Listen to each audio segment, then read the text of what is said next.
Hello, everybody, and welcome. My name is Becky Long, and today I'm going to be talking about Diet for a New America by John Robbins. I just think this is an awesome book, and I really want to talk about it. So years ago, I like to talk about why I'm qualified to even discuss these things. So years ago, I was actually in the hospital, and when I got out, I decided to become a health coach so that I could learn more information for myself. But then it became my mission to just really share the information with other people, so they could go from wherever they are with their health to wherever they want to be, whatever that means for them, in a faster and easier fashion than they would by themselves. So that's why I do what I do, and I try to share this message with as many people as I possibly can, so that they can really focus on what they're passionate about and what they want their life to be about, and not be sidelined by things like symptoms and diseases that I don't think need to exist. And yes, there are ways with a healthy enough diet and lifestyle to reverse diseases, but I think if we didn't have to deal with them in the first place, that would be so much cooler. So back to the topic for today, Diet for a New America by John Robbins. So I had posted about this on Facebook, but I wanted to share more about it, so I decided to make this video today.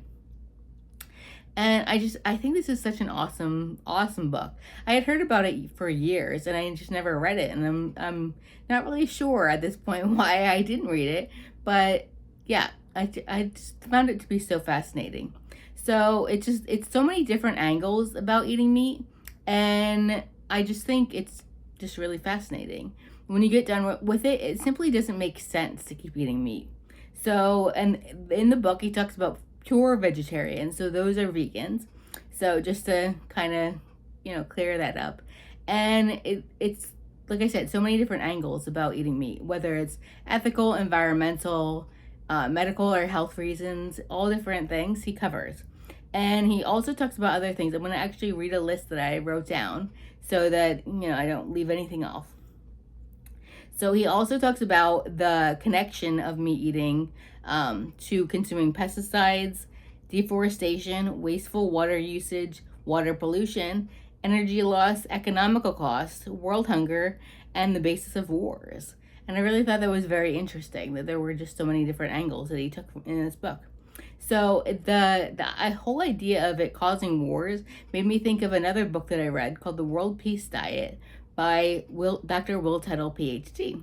And I really think that's a fascinating book too. That really just focuses on the ethical side of not eating animals and the connection that he refers to as the herding culture. So I just think that's really interesting. Again, it's about war and conversely, nonviolence. So yeah, so that's what John Robbins touches on in Diet for a New America, and then Will Tuttle talks about it as well. So I think those are things that you can check out, and I definitely encourage you to read them, especially Diet for a New America. I actually listened to it on Audible, so it's available as well. I listened to I think it was a 25th anniversary edition, so I thought that was really cool. So I'm on all different social platforms, so feel free to check me out. So we have a Facebook group that's called Benefits of Eating Plants that is linked in the comments or down below in the description. And also I have a mastermind that meets monthly that is the Transition Nutrition in Real Life, to help with all different kinds of things that you encounter along the way. And then follow me here if you're interested in learning more information. I make these videos completely free, and I want you to just learn more information about health and share what I've learned. So feel free to suggest future topics, or if there's anything that you feel that you should add that I haven't covered, or anything that you have experience with, or anything like that. I really encourage that. I think that's awesome if you have information to share to this conversation. So yeah, but I think that's about it. So until next week, have a beautiful and colorful day. Bye, everybody.